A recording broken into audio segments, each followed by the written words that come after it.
Beşinci söz. Bismillahirrahmanirrahim. İnnallâhe me'allezînettekav vellezînehum muhsinûn. Namaz kılmak ve büyük günahları işlememek, ne derece hakiki bir vazife-i insaniye ve ne kadar fıtri, münasip bir netice-i hilkat-ı beşeriye olduğunu görmek istersen, şu temsili hikayeciye bak, dinle.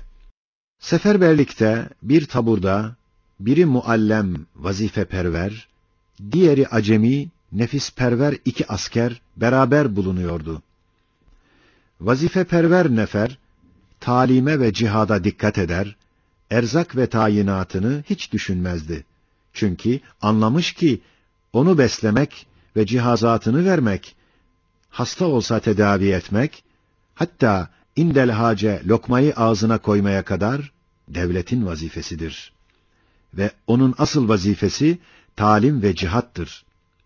Fakat bazı erzak ve cihazat işlerinde işler, kazan kaynatır, karavanayı yıkar getirir.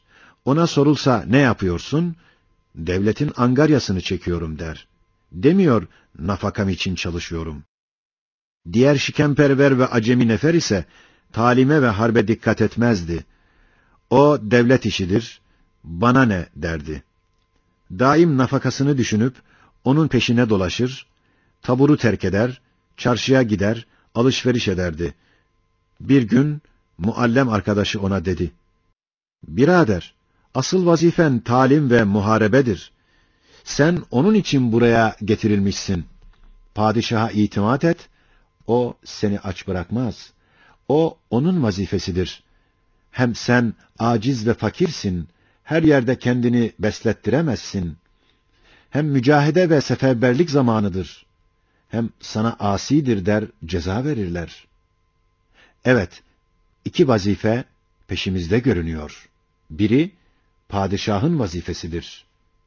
Bazen biz onun angaryasını çekeriz ki, bizi beslemektir. Diğeri bizim vazifemizdir. Padişah bize teshilat ile yardım eder ki, talim ve harptir. Acaba o serseri nefer, o mücahit mualleme kulak vermezse, ne kadar tehlikede kalır anlarsın. İşte ey tembel nefsim, o dalgalı meydan-ı harp, bu dağdağlı dünya hayatıdır. O taburlara taksim edilen ordu ise, cemiyeti beşeriyedir. Ve o tabur ise, şu asrın cemaat-ı İslamiyesidir. O iki nefer ise, biri feraiz-i diniyesini bilen ve işleyen ve kebairi terk ve günahları işlememek için nefis ve şeytanla mücahede eden müttaki Müslümandır. Diğeri, Rezzak-ı Hakiki'yi ittiham etmek derecesinde derdi maişete dalıp, feraizi terk ve maişet yolunda rast gelen günahları işleyen fasık-ı hasirdir. Ve o talim ve talimat ise, başta namaz ibadettir.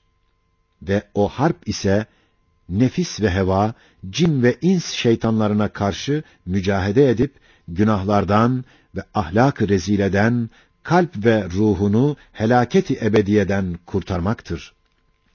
Ve o iki vazife ise, birisi hayatı verip beslemektir. Diğeri, hayatı verene ve besleyene perestiş edip yalvarmaktır.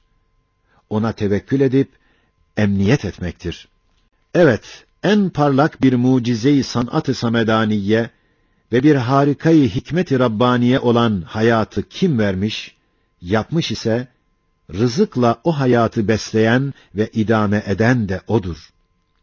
Ondan başka olmaz. Delil mi istersin? En zayıf, en aptal hayvan, en iyi beslenir. Meyve kurtları ve balıklar gibi. En aciz, en nazik mahluk, en iyi rızkı o yer. Çocuklar ve yavrular gibi.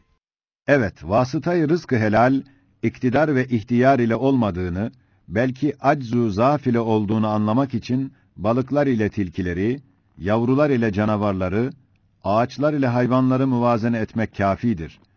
Demek, derdi maişet için namazını terk eden, o nefere benzer ki, talimi ve siperini bırakıp, çarşıda dilencilik eder.